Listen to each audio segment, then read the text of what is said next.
तो बताओ पीछे मार लगा सर पे मारे बस चालू है सर 3 साल से उनका सर बात तो मारो सर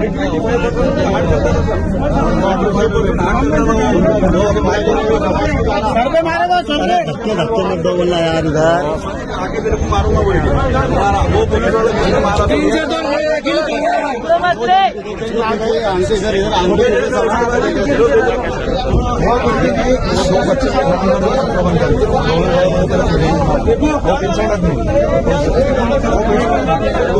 घर पे जो बना के लेके आते हो पीछे पीछे से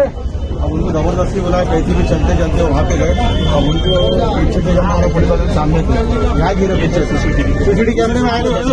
उनका ही दुकान है ना हमारे चचा ये दुकान के मालिक को बोला मारे देखिए 300 का गुना दाखिल करो 300 का गुना दाखिल करा पीछे हो रहा पीछे देखिए ये जो बच्चे की जान गई है ये बहुत ही अफसोसनाक बात है कि आज रमजान के पहले ही दिन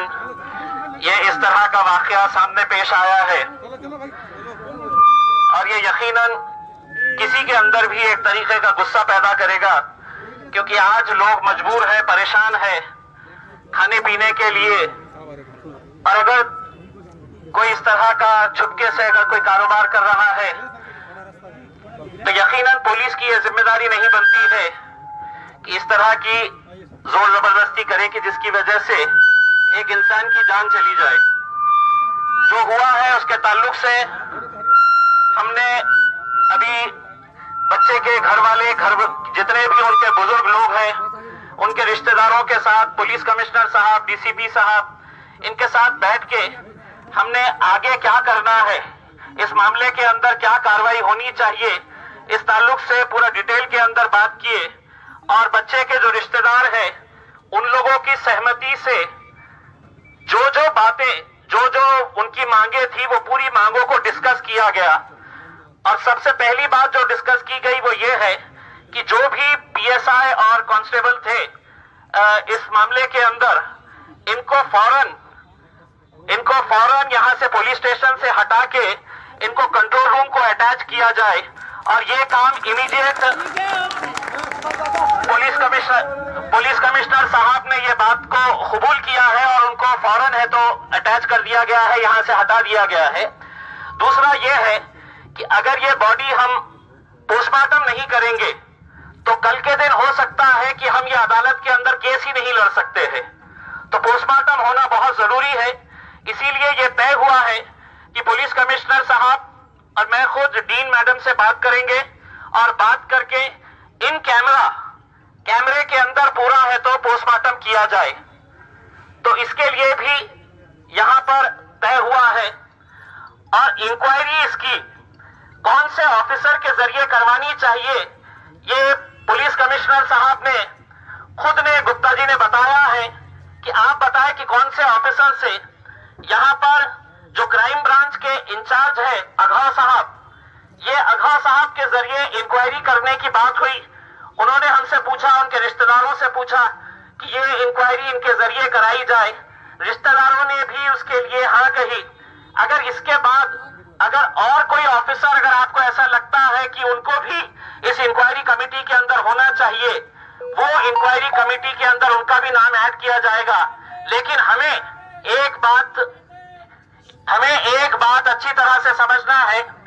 कि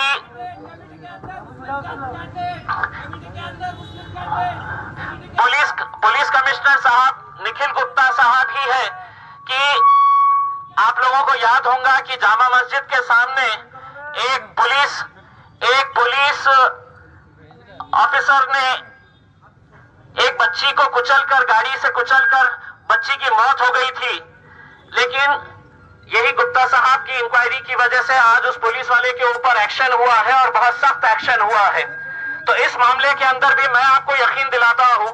कि पूरी तरह से हम इस केस के ऊपर नजर रखेंगे और कहीं पर भी अगर हमको ऐसा लगता है कि किसी को बचाने की कोशिश की जाएगी तो हमारे पास ये इख्तियार है कि हम दोबारा आंदोलन कर सकते हैं, बड़ा आंदोलन कर सकते हैं। लेकिन आज के माहौल को देखते हुए और उनके घर वालों की रजामंदी के बाद ही ये सब फैसला हुआ है। उनके जितने जिम्मेदार घर वाले लोग हैं उन्होंने इन सब बातों को कबूल किया है। इसीलिए अब ये तय किया जा रहा है कि इसकी इंक्वायरी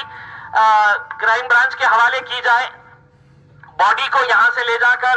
पोस्टमार्टम के लिए इन कैमरा पोस्टमार्टम करवाया जाए और जल्द से जल्द इसकी इंक्वायरी करके जो भी दोषी पुलिस वाले हैं उनके ऊपर सख्त से सख्त कार्रवाई हो। यही हमारी और आपकी सबकी राय है, यही उम्मीद है। Thank you.